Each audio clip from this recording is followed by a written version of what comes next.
नमस्कार विद्यार्थी मित्रांनो, मी डॉक्टर उमेश घोडेस्वार आपल्यासमोर घेऊन आलेलो आहो की how to prepare proposal synopsis in new format of assessment report of SGBU म्हणजे संत गाडगेबाबा अमरावती विद्यापीठाच्या नवीन फॉर्मॅटमध्ये सिनॉप्सिसचं सादरीकरण कसं करावं यासाठी मी आपल्याकडे आलेलो आहो आणि आपल्या सगळ्या संशोधकाची आणि संशोधक मार्गदर्शकाची जे मला फोन येत आहेत आणि त्याच्या संदर्भामध्ये की संत गाडगेबाबा अमरावती विद्यापीठ नवीन फॉर्मॅटमध्ये आमचे सिनॉप्सिसमध्ये काही फेरबदल करू इच्छिते आणि हा फेरबदल का करू इच्छिते रिसर्च रिकग्निशन कमिटीला किंवा अमरावती विद्यापीठाच्या आचार्य पदवी कक्षाला काय अपेक्षित आहे संशोधनाच्या सिनॉप्सिसमध्ये म्हणजे या तुमच्या सिनॉप्सिसमध्ये किंवा या प्रपोजलमध्ये नेमका हा बदल संत गाडगेबाबा अमरावती विद्यापीठ का करू इच्छिते आणि त्यामागील काय पार्श्वभूमी आहे आणि हा बदल मधातच का बरं आला या संदर्भामध्ये मी या अगोदर एक व्हिडिओ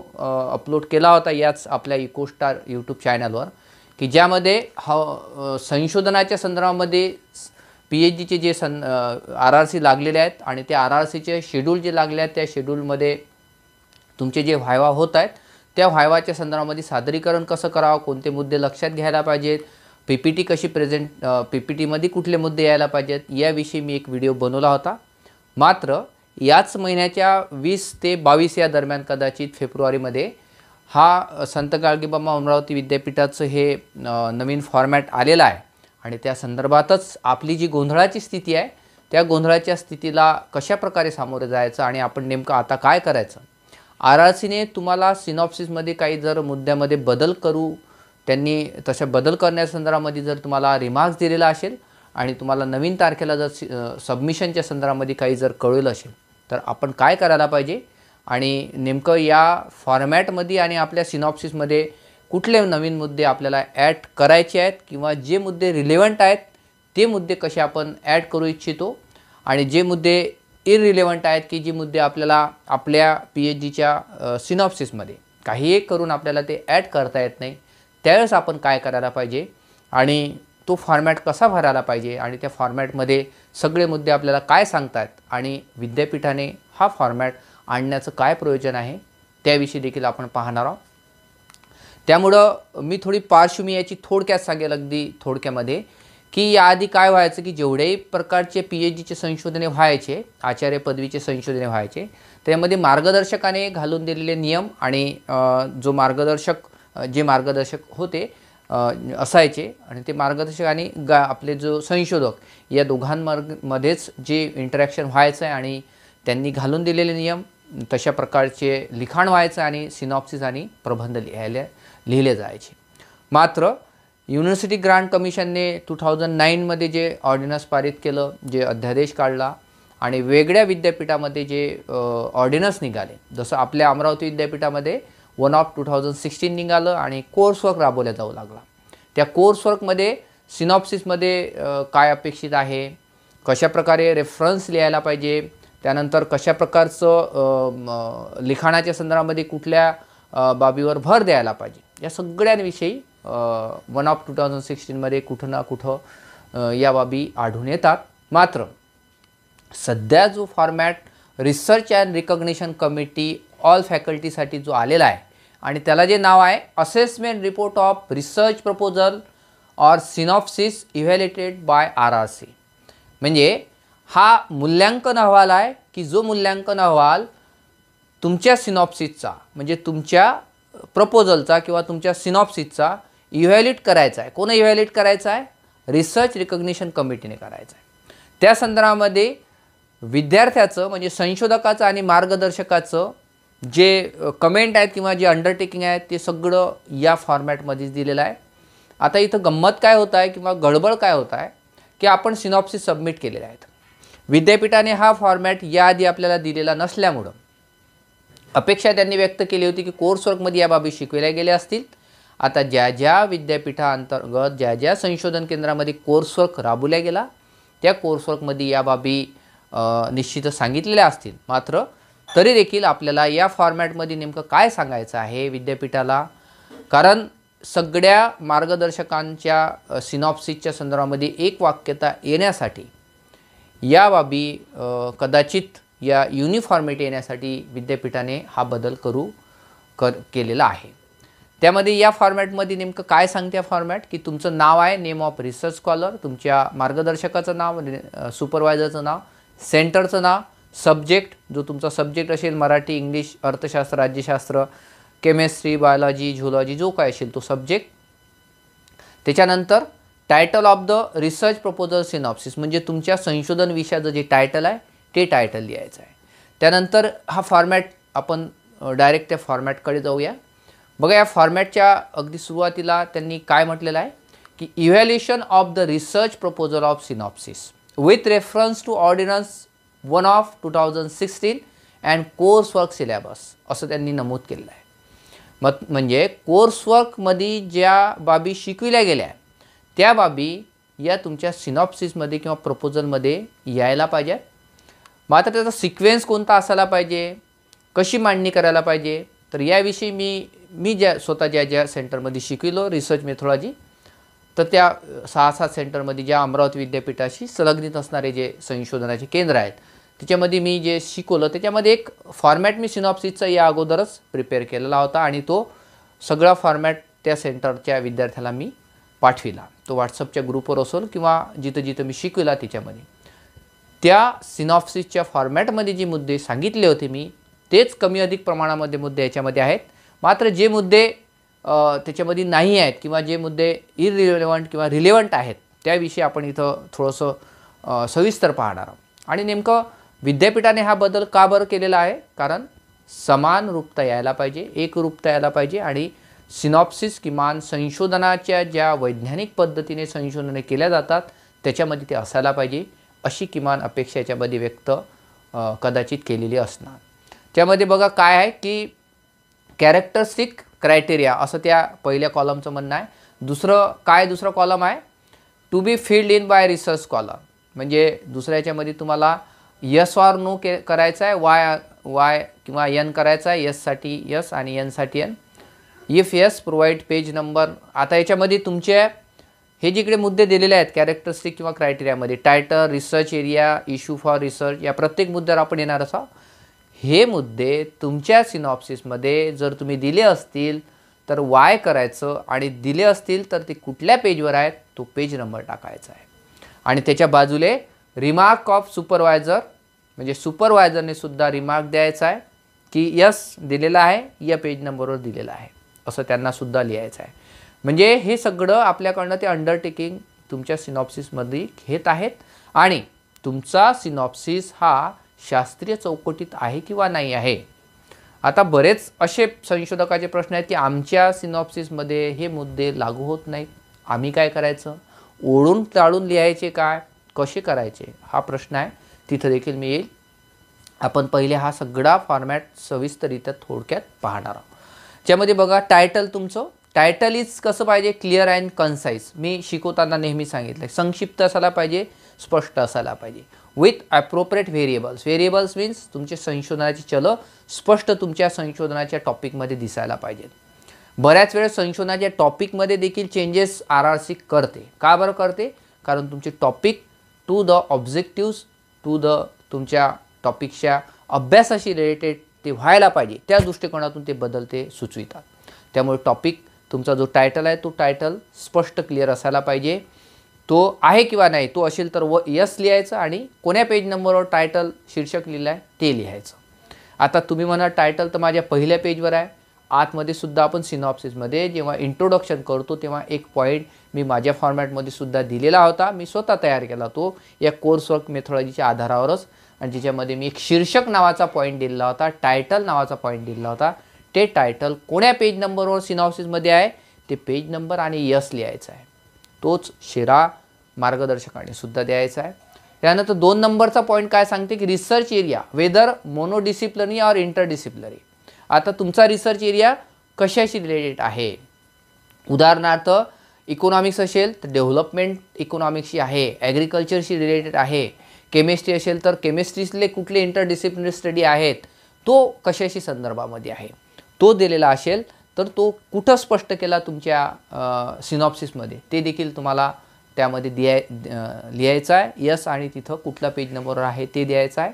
उदाहरणार्थ मराठी असेल, मराठीमध्ये मराठी साहित्य असेल, इंग्रजी साहित्य असेल, त्याच्यामध्ये तुमचे आंतरविद्याशाखे अनेक अभ्यास असतात.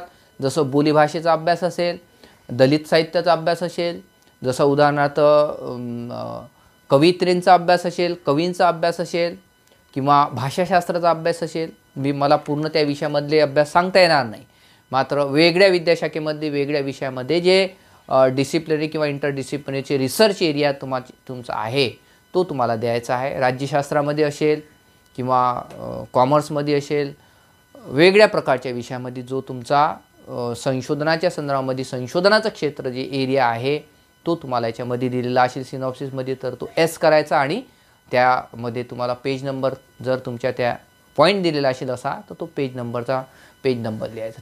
तिसरा काय सांगतंय, issue for research area concise and clearly define. म्हणजे तुमचा जो रिसर्च एरिया आहे तो कसा पाहिजे, संक्षिप्त आणि स्पष्टपणे स्पष्टीकरण त्याचं दिलेलं असायला पाहिजे, स्पष्ट असायला पाहिजे रिसर्च एरिया, की तुमचा रिसर्च एरिया तुम्ही लिहिला सिनॉप्सिसमध्ये मात्र तो स्पष्ट आहे की नाही आहे. असेल तर यस आणि तो कोण्या पेज नंबर आहे ते. म्हणजे तुमचा रिसर्च एरियाचा पॉईंट लिहिलेला आहे तर तो कुठल्या विद्याशाखेमध्ये किंवा कुठल्या स्कोपमध्ये तुमचा येतो. नुसतं इकॉनॉमिक्स असं नाही, तर इकॉनॉमिक्समध्ये डेव्हलपमेंट इकॉनॉमिक्स असेल, पॉलिटिकल सायन्समध्ये नुसतं पॉलिटिकल सायन्स नाही, त्या पॉलिटिकल सायन्समध्ये देखील कशा संदर्भामध्ये अभ्यास आहे तो देखील अभ्यास त्याच्यामध्ये तुम्हाला लिहायचा असेल. अनेक विषय मला नेमकं सांगता येणार नाही कारण प्रत्येक विषयाची व्याप्ती ही मोठी आहे. मात्र तुमचा रिसर्च एरिया ज्याच्यामध्ये येत असेल तो तुम्ही जर सिनॉप्सिसमध्ये लिहिला असेल तर तो तुम्हाला यस आणि पेज नंबर लिहायचा आहे. त्यानंतर पुढचा जो पॉईंट आहे तो म्हणजे रिसर्च प्रॉब्लेम. रिसर्च प्रॉब्लेम म्हणजे काय, तुमचा जो टॉपिक आहे, तुमची जो संशोधनाची समस्या आहे, तुम्ही जो संशोधन विषय निवडलेला आहे तो संशोधन विषय स्पष्टपणे तुम्ही म्हणजे लिहिलेला आहे किंवा नाही आहे. तुमचा संशोधनाचे जे प्रॉब्लेम, संशोधनाचं शीर्षक निवडलं, शीर्षक तुम्ही लिहिलं पण ते शीर्षक कसं क्लिअरली पाहिजे. Problem in the research area clearly identify and describe, तो तुम्ही त्याचं वर्णन केलेलं आहे किंवा नाही आहे ते देखील पाहायला पाहिजे. बघा मी शिकवताना एक म्हटलं होतं की तुम्ही तुमच्या संशोधनाच्या विषयामध्ये तुम्ही कीवर्ड्स लिहा किंवा त्याचे जे पॉईंट्स येतात त्याचे संशोधनाच्या ज्या महत्त्वाच्या परिभाषा आहेत, संकल्पना आहेत त्या देखील लिहा. आणि त्या संकल्पना या 4 नंबर पॉईंटमध्ये कदाचित ते येऊन जातात की ज्यामध्ये उदाहरणार्थ अमरावती जिल्ह्यातील स्त्रियांचा अभ्यास, कुठलाही उदाहरण देता येईल याच्यामध्ये, तो अमरावती जिल्हा, अमरावती म्हणजे काय, स्त्रिया म्हणजे काय, अभ्यास म्हणजे काय, असं जे आहे तर ते रिसर्च प्रॉब्लेममध्ये तुम्हाला लिहिता यायला पाहिजे.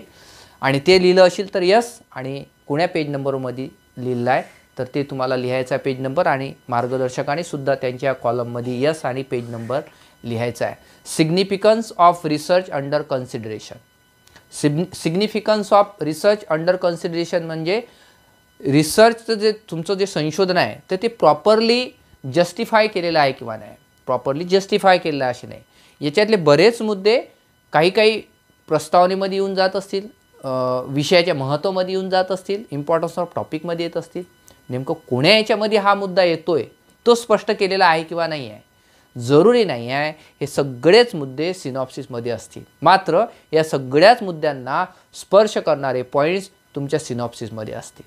त्यामुळे ज्या पॉईंट्समध्ये हे मुद्दे कवर होतात तर तो पेज नंबर लिहायचा आहे आणि जो मुद्दा क्लिअर होत असेल तर सिनॉप्सिसमध्ये तो मुद्दा क्लिअर होत आहे यस आणि तो कोण्या पेज नंबर आहे तर हा पेज नंबर आहे. या पेज नंबरच्या या पॉईंटमध्ये हा ऑलरेडी पॉईंट डिस्क्राईब झालेला आहे असा त्याचा अर्थ निघतोय.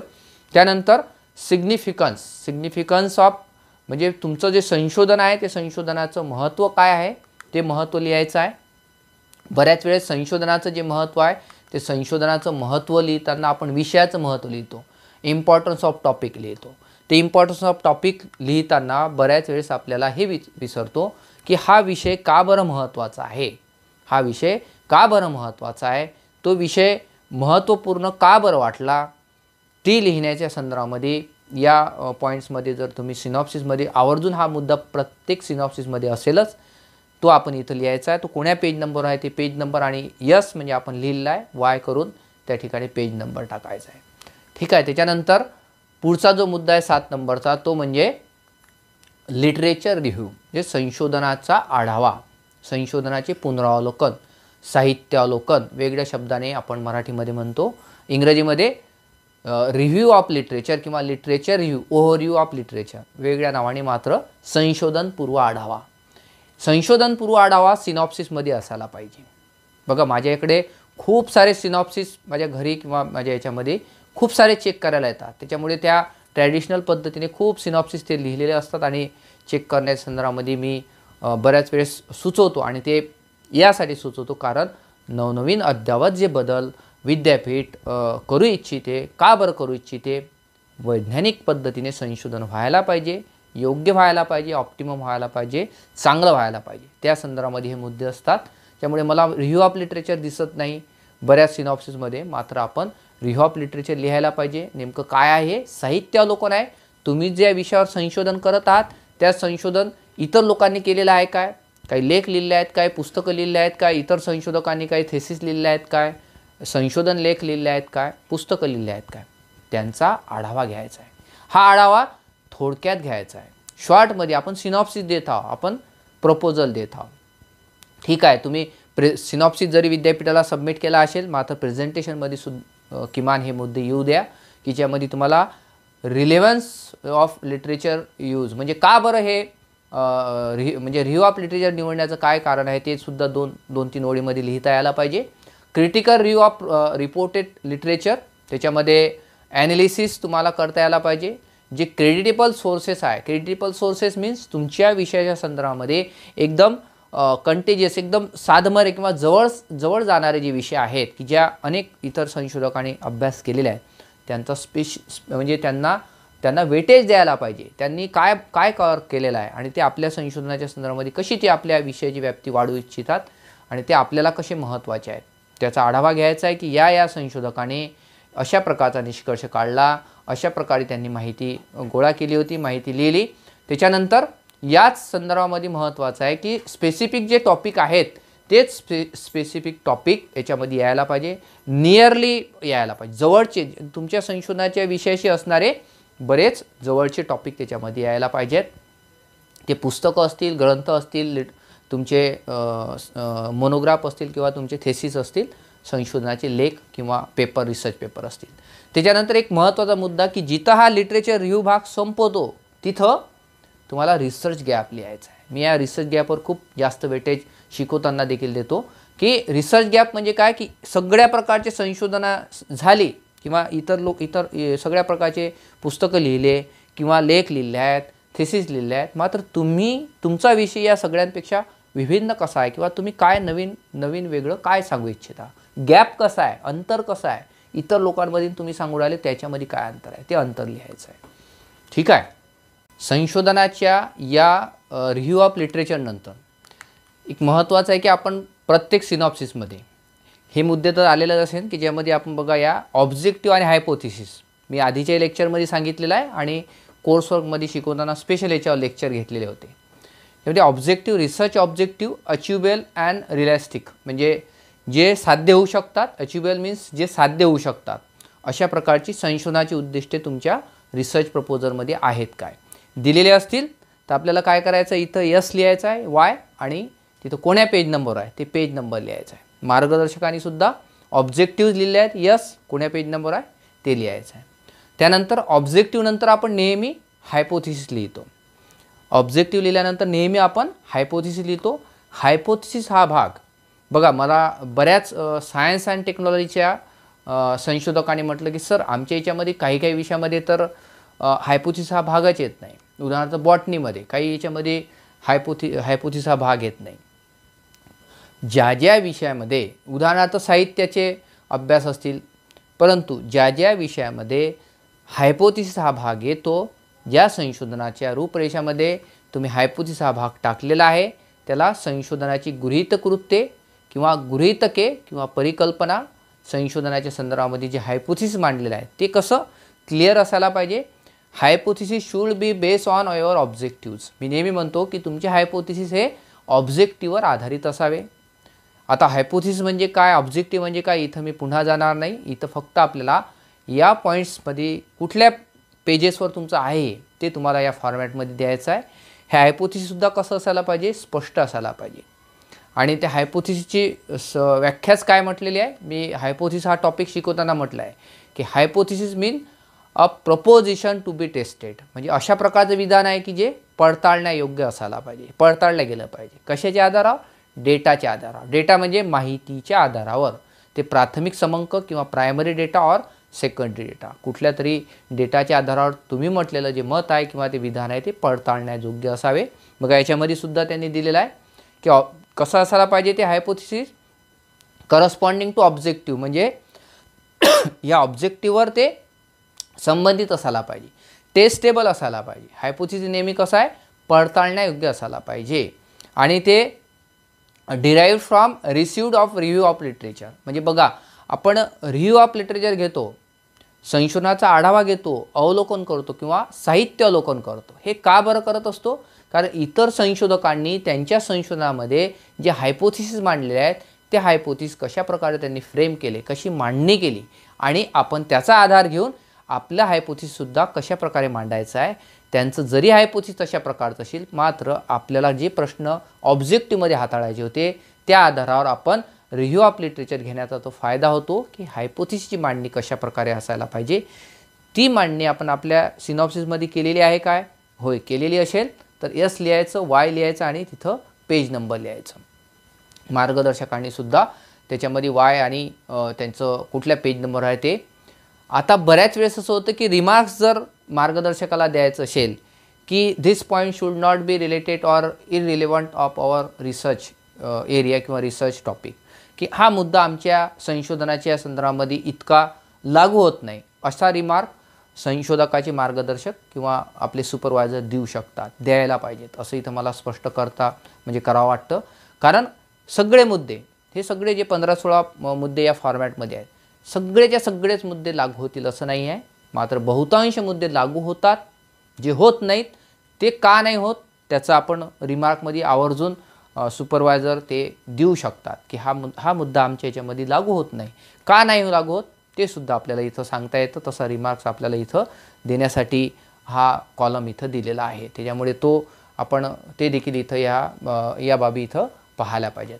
त्यानंतर पुढचा जो मुद्दा आहे 10 नंबरचा, म्हणजे इम्पॉर्टन्स और त्याचा इम्पॅक्ट काय. Topic of the research proposal synopsis is critical in the discipline, म्हणजे तुमचं जे रिसर्च प्रपोजल म्हणजे तुमच्या संशोधनाच्या विषयाची रूपरेषा, तुमच्या संशोधनाचा आराखडा हा जो आहे हा कसा महत्त्वपूर्ण आहे, तो कसा क्रिटिकल इन द डिसिप्लिन, तुमच्या क्रिटिकल म्हणजे त्यांचं परीक्षण करून तुम्ही ही मांडणी करत आहात, सगळ्या लोकांचे अभ्यास केलेले आहात, इतर संशोधकांनी मांडणी जे केलेली आहे, जे लिखाण केलेलं आहे त्या सगळ्यांचा आढावा तुम्ही घेतलेला आहे आणि त्या आधारावर सगळ्या पुस्तकांच्या रीडिंग केल्याच्या आधारावर, डेटाचा अभ्यास केल्याच्या आधारावर तुम्हाला त्याचं महत्त्व काय आहे, तुम्ही काय सांगू इच्छिता ते देखील याच्यामध्ये विश्लेषण केलेलं असावं.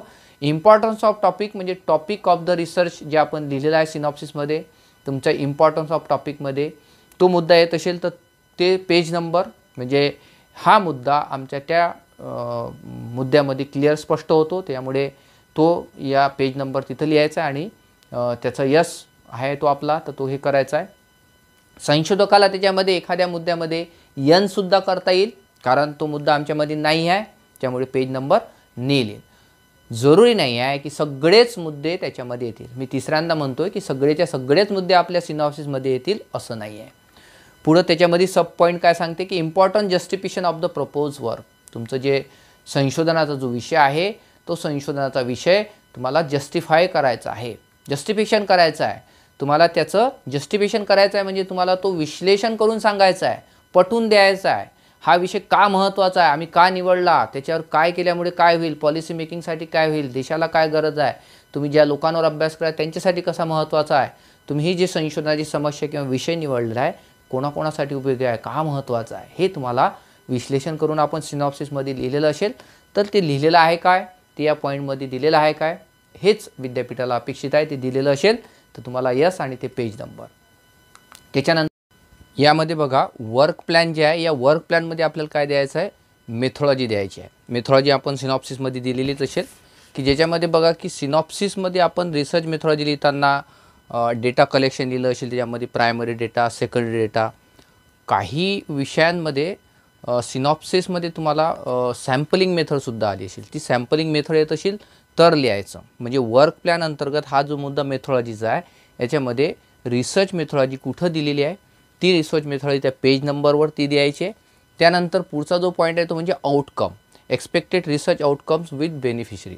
तुमचं संशोधन लाभार्थ्यांना कसं बेनिफिट म्हणजे सोयीचं होणार आहे, उपयोगी पडणार आहे, समाजाचे कसं उपयोगी पडणार आहे, त्याला प्रॉबेबल इम्प्लिकेशन असं सुद्धा आपण सिनॉप्सिसमध्ये म्हणायचो, ते सुद्धा द्यायचं आहे. त्याच्यानंतर पुढचा जो पॉईंट आहे तो म्हणजे ॲक्शन प्लॅन. ॲक्शन प्लॅन म्हणजे suggested plan of action for utilisation of expected research outcome from the proposal. म्हणजे याच्यामधून काय काय बाहेर निघणार आहे, म्हणजे समाजासाठी काय बाहेर पडणार आहे, त्यानंतर देशासाठी पॉलिसी मेकिंगसाठी काही आहे काय, ॲक्शन प्लॅन कसा तुम्ही तयार करताय, म्हणजे ज्याच्यामध्ये तुमचं प्रत्यक्ष कृती संशोधन पूर्ण करण्यासाठी तुम्ही तशा प्रकारचा ॲक्शन प्लॅन तुम्ही तयार केला आहे का. म्हणजे फर्स्ट फेजमध्ये तुम्ही काय करणार आहात, फर्स्ट फेजमध्ये म्हणजे एका वर्षामध्ये तुम्ही कुठल्या प्रकारचा डेटा कलेक्ट करणार आहात, दुसऱ्या वर्षामध्ये काय करणार आहात, त्यासाठी संशोधनाचे कुठले टूल्स वापरणार आहात, आणि तो ॲक्शन प्लॅन पूर्ण करण्यासाठी तुम्ही त्या वेळेचा उपयोग कसा करणार, त्याचं काही महिन्यावाईज तुम्हाला देता येते का. तसं जर सिनॉप्सिसमध्ये असेल तर तसं लिहायचं. आपण सिनॉप्सिसमध्ये रनिंगमध्ये असंही लिहिलं तरी चालते की प्रस्तुत संशोधनाचा जो कृती आराखडा आहे तो आम्ही 2 वर्षामध्ये किंवा 3 वर्षामध्ये आम्ही पहिल्या फेजमध्ये किंवा पहिल्या टप्प्यामध्ये डेटा कलेक्शन करू, दुसऱ्या टप्प्यामध्ये आम्ही त्याचं ड्राफ्ट लेखन करू, असं जे देता आलं तर ते तुम्हाला ॲक्शन प्लॅनमध्ये येतं. ते तुम्हाला कोण्या पेजमध्ये आहे ते लिहायचं आहे. त्यानंतर पुढचा जो पॉईंट आहे तो म्हणजे रेफरन्सेस. रेफरन्सेस आपण आधी पाहिलं होतं की ज्याच्यामध्ये तुमचं संदर्भ ग्रंथसूची कुठल्या पद्धतीनं आहे. म्हणजे मी शिकवले होते संदर्भ ग्रंथसूचीमध्ये API स्टाईल कशी असावी, MLA पद्धती कशी असावी, शिकागे पद्धतीने कसं असावी, ते सुद्धा याच्यामध्ये नमूद केलेलं असावं. त्यानंतर या रेफरन्स स्टाईलमध्ये की UGCच्या केअरच्या ग्रुप 2 भागामध्ये जे पद्धती दिलेली आहेत स्कूपसच्या सोर्सेसचे किंवा वेब ऑफ सायन्स असतील किंवा ज्याच्यामध्ये रेफरन्स स्टाईलमध्ये जे बदल नवीन आहेत की जे आपला विषय हा संशोधनाच्या कुठल्या संदर्भ ग्रंथसूचीमध्ये येतो तो पाहून आपल्याला ते संदर्भ ग्रंथसूची लिहायची आहे. आणि संदर्भ ग्रंथसूची कोण्या पेजवर आहे, मोस्टली सिनॉप्सिसच्या शेवटच्या पेजेसवर ही संदर्भ ग्रंथसूची पाहायला मिळते, ते याच्यामध्ये लिहायचे आहे. म्हणजे रेफरन्स स्टाईल कुठल्या पद्धतीने आहे ते लिहायचं आहे. आणि ते seminar research articles including their reference, म्हणजे तुमच्या संशोधनासारखे अजून रिसर्च आर्टिकल किंवा शोध निबंध कुठल्या प्रकारचे आहेत त्याची काही तुम्ही लिहिलेलं आहे का किंवा अहवाल आहेत का काही, ते लिहायचं आहे. आणि ते आपल्या विद्याशाखेअंतर्गत जी बिब्लोग्राफीची स्टाईल आहे ते आपल्याला या ठिकाणी लिहायची आहे. नंतर पुढचा जो पॉईंट आहे तो ओरिजिनॅलिटी न्यू नॉलेज. हा मुद्दा कोण्या मुद्द्याखाली येतो आहे, असं जरूर नाही की हेच मुद्दे सिनॉप्सिसमध्ये घालून पुन्हा लिखाण करायचं असं नाही आहे. हे मुद्दे सिनॉप्सिसमधल्या कुठल्या भागामध्ये येतात ते इथं अपेक्षित आहे. ओरिजिनॅलिटी न्यू नॉलेजमध्ये काय आहे की originality of research proposal, new knowledge creation in the proposal. म्हणजे तुमचा संशोधनातील त्याला काय म्हटलं जाईल, नाविन्यता कशी आहे, तुमचं संशोधन नवीन कसं आहे. आपण संशोधनाचा विषय नवीन कसा आहे हे कुठं सांगितलं आहे, सगळ्याच रिव्ह्यू ऑफ लिटरेचर घेतलं, त्याच्यानंतर आपण जस्टिफिकेशन ऑफ रिसर्च दिलेलं आहे.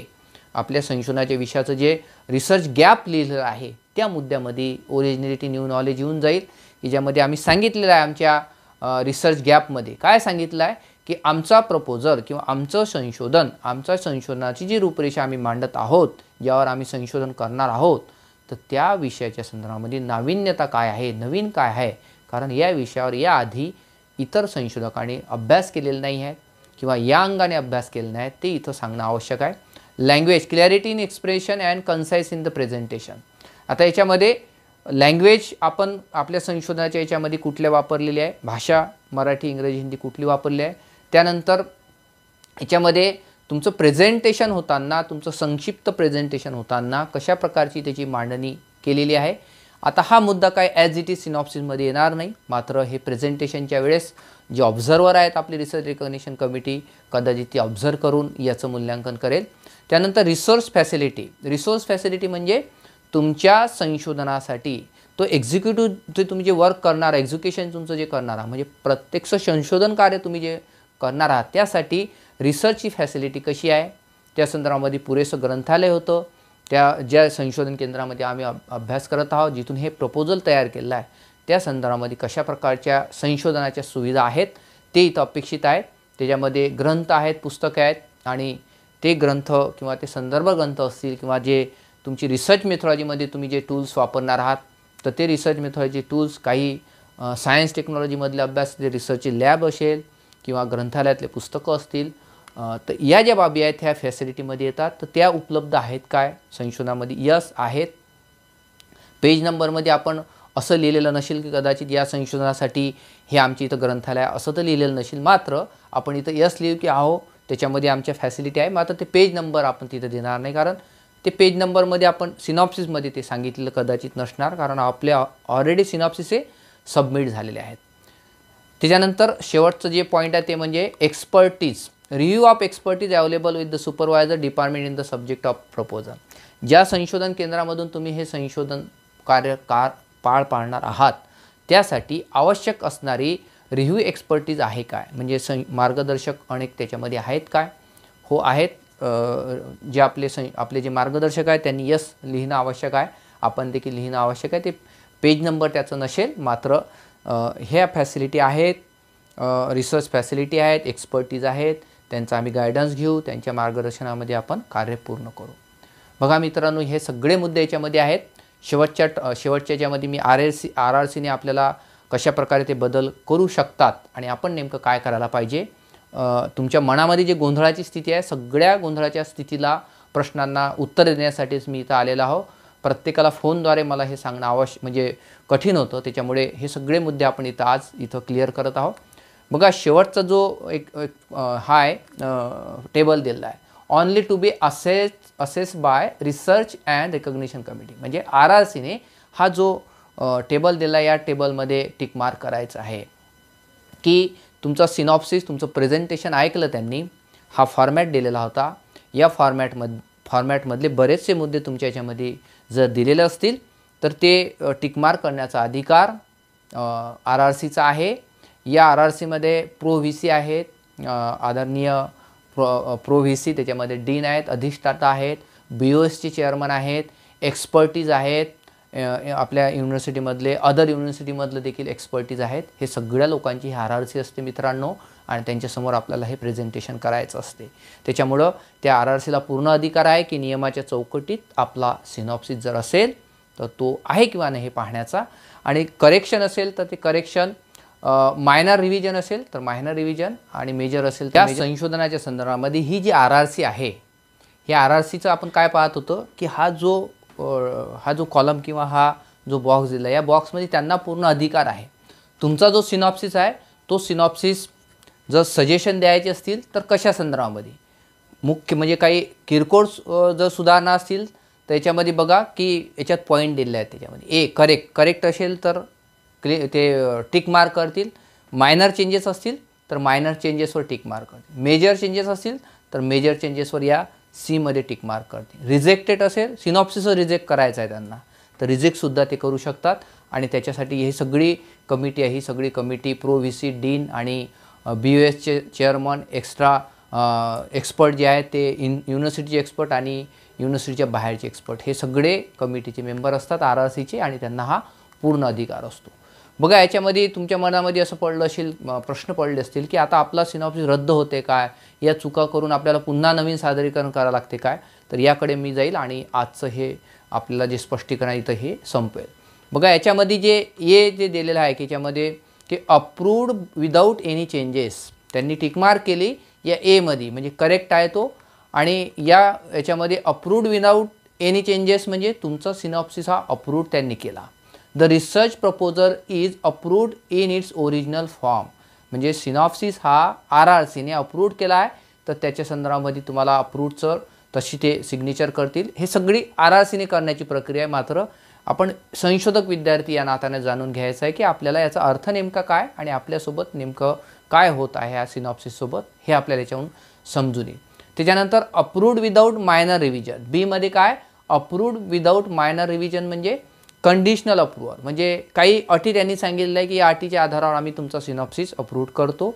तुम्हाला काय करायचं आहे की the proposal is approved provided that the candidate makes small correction and the resubmit the same after incorporation of the revision and correction. म्हणजे RRCने तुम्हाला काही सूचना सांगितल्या, काही रिमार्क दिले, काही सुधारणा सुचवू इच्छितात, त्या सुधारणा तुम्हाला करायच्या आहेत. The resubmitted proposal shall be placed before the ensuing RRC meeting in order to ensure that the research scholar has indeed incorporated all suggested correction and revision meticulously. In such a case, research scholar need not attend the meeting. स्पष्ट त्यांनी दिलेलं आहे की पुन्हा तुमचं minor changes दिलेलं आहे तर पुन्हा तुम्हाला काही प्रेझेंटेशन करायचं नाही, पुन्हा तुम्हाला काही मीटिंगला अटेंड राहायचं नाही आहे, RRC समोर तुम्हाला पुन्हा जायचं नाही आहे जर मायनर रिव्हिजन असतील तर.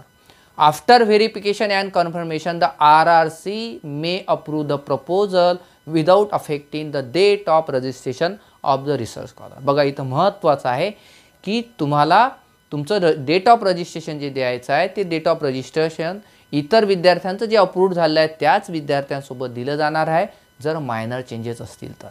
मात्र व्हेरिफिकेशन केल्या जाईल की तुम्हाला ते सबमिट सिनॉप्सिस करायचं आहे, ज्या सुधारणा सुचवलेल्या आहेत त्यांनी त्या सुधारणासहित तुम्हाला तो सिनॉप्सिस सबमिट करायचा आहे. RRC त्यांच्या मीटिंगमध्ये ते पाहिल इन अब्सेन्स ऑफ, म्हणजे तुम्ही नसले तरी देखील चालेल, मात्र ते अप्रूव्ड करतील आणि तुमचं डेट ऑफ रजिस्ट्रेशन कुठल्याही प्रकारचं ते तुमचं नुकसान डेट ऑफ रजिस्ट्रेशनचं होणार नाही. त्याच तारखेपासून तुम्हाला रजिस्ट्रेशन तुम्हाला डेट ते मिळणार आहे. अशा प्रकारे फक्त मायनर चेंजेस असणाऱ्याकरता आहे. पहिलं जे आहे ते पूर्ण अप्रूव्ड झालेलं आहे, काहीच सूचना नाही, काही सुधारणा नाही तर तुमचं अप्रूव्ड होऊन जाईल. दुसऱ्याच्यामध्ये मायनर रिव्हिजन, तिसऱ्या याच्यामध्ये रिवाइज अँड रिसबमिट. तिसरं काय याच्यामध्ये सेमध्ये की the proposal is approved provided the candidate makes major changes and revision and resubmit the revise proposal through RAC. म्हणजे RAC म्हटलं आहे तिनं रिसर्च ॲडव्हायझरी कमिटी, म्हणजे तुमच्या संशोधन केंद्रामार्फत तुम्हाला हा जो सिनॉप्सिस आहे त्यांच्या लेटर हेड तुम्हाला जोडून की हा सिनॉप्सिस RRCने जो सूचना सांगितल्या त्या तो रिसबमिट आम्ही करत आहोत आणि ज्या सूचना करेक्शन होत्या त्या करेक्शनसहित ह्या सूचना सहित करेक्टेड सिनॉप्सिस कॉपी तुम्हाला तो सबमिट करायचा आहे. The revise proposal shall be place before the ensuing RRC meeting for evaluation. The candidate has to redefine. आता पुन्हा बघा की रिसर्च प्रपोजल जे आहे तर ते तुम्हाला पुन्हा RRC समोर जर रिसबमिट असेल तर तुमचा तो व्हायवा होईल. जर रिव्हिजन किंवा रिसबमिट जर म्हटलं असेल तर, मायनर चेंजेस म्हटलं असेल तर काही पुन्हा तुमचा व्हायवा होणार नाही. मात्र रिवाइज सांगितलं असेल, रिसबमिट जर सिनॉप्सिस सांगितलं असेल तर रिसबमिट होईल, तुमचं पुन्हा RRC समोर तुम्हाला तो व्हायवा द्यायला लागेल आणि तुमचं ते ओरल प्रेझेंटेशनसुद्धा होईल आणि त्या परफॉर्मन्स तुमचं त्या सिनॉप्सिसमध्ये जे सुधारणा सांगितल्या त्या पूर्ण केलेल्या आहेत की नाही ते पण पुन्हा पाहण्याचा अधिकार RRCला आहे. शेवटी काय, reject the proposal, outreach rejection, म्हणजे तुमचं स्पष्टपणे त्यांनी सिनॉप्सिस नाकारलेलं जर असेल तर कशाबद्दल का बरं नाकारलेलं असेल, the proposal is rejected due to non compliance and disagreement of the evaluation criteria as well as inability of the candidate to defend the research proposal synopsis during the oral presentation. म्हणजे तुमच्या प्रेझेंटेशनच्या वेळी तुमचा synopsis हा नियमाला धरून नव्हता, फॉर्मॅटमधले बरेच मुद्दे त्याच्यामध्ये नव्हते, तुम्ही फेल झाले किंवा तुम्हाला डिफेंड करता आला नाही तुमचा प्रपोजल सिनॉप्सिस, तुमचं सिनॉप्सिस व्यवस्थित मांडता आलं नाही किंवा तशा फॉर्ममध्ये नव्हता तर पूर्णपणे नाकारण्याचा अधिकार RRCला आहे आणि हा RRCने नाकारलेला सिनॉप्सिस पुन्हा तुम्हाला रिसबमिट करता येणार नाही कारण ते प्रपोजलच तुमचं रिजेक्ट केलेलं आहे, तो सिनॉप्सिसच पुन्हा रिजेक्ट केलेला आहे. म्हणजे या आधीचं सगळ्या मुद्द्यामध्ये की आपल्याला अप्रूव्ड विदाऊट चेंजेस असेल तर तुमचं अप्रूव्ड होऊन जाईल, मायनर चेंजेस असेल तर मायनर चेंजेस करायचे आहेत आणि रिवाइज किंवा रिसबमिटमध्ये तुम्हाला सिनॉप्सिस पुन्हा सबमिट करायचा आहे. रिवाइज किंवा रिसबमिट सांगितलं तरच सिनॉप्सिस रिसबमिट करायचा आहे. मायनर चेंजेस सांगितल्या तर कंडिशनल तुमचं अप्रूव्ड सिनॉप्सिस झालेला आहे, मात्र ज्या सूचना ज्या सुधारणा सांगितल्या त्या सुधारणा तुम्हाला करायच्या आहेत तुमच्या सिनॉप्सिसमध्ये आणि तुम्हाला सबमिट जरी केला तरी देखील तुम्हाला ओरल प्रेझेंटेशनला बोलवणार नाहीत. मात्र रिवाइज आणि रिसबमिटला तुम्हाला ओरल प्रेझेंटेशनला बोलावू शकतात RRC समोर आणि रिजेक्टमध्ये तुमचा सिनॉप्सिस रिजेक्ट होईल. त्याच्यानंतर हे ॲडिशनल रिमार्क ते RRC देईल आणि सगळ्या प्रकारच्या ज्या RRCच्या सह्या राहतील आणि तुमचं सिनॉप्सिसच्या संदर्भामध्ये ती सगळं कार्य ते पार पाडतील. बघा, आजच्या या लेक्चरमध्ये तुमच्या सगळ्या प्रश्नांची उत्तरे इथं कदाचित पूर्ण झालेले असतील. ज्या ज्या विद्यार्थ्यांचे व्हायवा झालेले आहेत त्या सगळ्या विद्यार्थ्यांच्या व्हायवा सांगताना या फॉर्मॅटमध्ये जर त्यांनी काही सांगितलं असेल, सूचना सांगितल्या असतील तर त्या करून तुम्हाला नेमके जर मायनर चेंजेस सांगितले असतील तर मायनर चेंजेस करून तुम्ही ते सबमिट करा. तुम्हाला प्रेझेंटेशन द्यायचं काम नाही. जर तुम्हाला रिव्हिजन सांगितलं असेल, रिवाईज कॉपी सबमिट करायची सांगितली असेल, रिसबमिट सांगितलं असेल तर अशा रिसबमिटच्या वेळेस, रिवाईजच्या वेळेस तुम्हाला सिनॉप्सिस तर सबमिट करायचं आहे, मात्र तुमचा पुन्हा व्हायवा देखील होऊ शकतो. अशा प्रकारचे ते मुद्दे आहेत मित्रांनो. आणि काही कुठल्याच प्रकारचं पॅनिक न होता या सगळ्या बाबीला आपल्याला सामोरे जायचं आहे. तुमच्या प्रेझेंटेशन व्हायचं असेल तर ते प्रेझेंटेशनच्यामध्ये हे सगळे मुद्दे आवर्जून तुम्ही ॲड करण्याचा प्रयत्न करा. जे मुद्दे येत असतील ते आवर्जून मुद्दे ॲड करा. नसतील येत तर त्याचं रिमार्कमध्ये आपले सुपरवायझर देऊ शकतात की this points not relevant to our research area. असं सुद्धा की एकदम जर येत नसेल तर, जर येत असेल तर ते आवर्जून आपल्या सिनॉप्सिसमध्ये कुठल्या पेजवर आहे ते पेज नंबरसुद्धा आपल्याला तिथं लिहायचं आहे. अशा प्रकारचं हे आपलं आजचं लेक्चर होतं. जर अजूनही काही प्रश्न असतील तर कमेंट बॉक्समध्ये तुम्ही प्रश्न त्याच्यामध्ये द्या, मी त्याची उत्तरं देण्याचा प्रयत्न करेल. आणि आज आपल्याला लक्षात आलं की नवीन फॉर्मॅटमध्ये सिनॉप्सिसचं आपण सादरीकरण कसं करायला पाहिजे. आणि हे जे आलेलं आहे फॉर्मॅट हे याच फेब्रुवारीमध्ये 20 ते 22 या 2-3 दिवसामध्ये हे आलेलं होतं.